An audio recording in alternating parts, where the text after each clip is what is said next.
ወዴት ትጠፋለሁ ብለሽ ነው? ያን ባልሽን አግኝቼው እኮ ሲያለቃቅስብኝ ውሎ ነው ሄደው። ምን ሆኖ ነው ደግሞ የሚያለቃቅሰው? ይሄ ካዲ! አንተ እኮ ባትነግረኝ ጉዴን ራሱ አላውቅም። ተይው እባክሽ። እሱ ማለት የበግ ለምድ የለበሰ ተኩላ ማለት ነው። ድራማውን ሲሰራ ነው።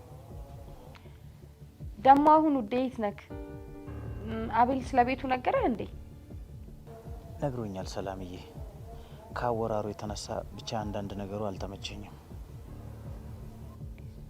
እናንተ ምን ተረዳ? እኔና አንቺ በአካል ተገናኝተን ብናወራ ደስ ይለኛል። አቤል መቆየቱ ስለማይቀር እቤት ልምጣ መሰለኝ። አሉ ግን የሆነ ቦታ ለላካቸውና ትመጣለህ። እሺ እኔ ውድ ደግሞ እንደምወድሽ እንዳትረሽ እሺ።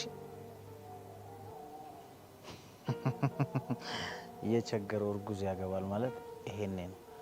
የአቤልን ስቃይ ለማየት የማላደርገው ነገር የለም።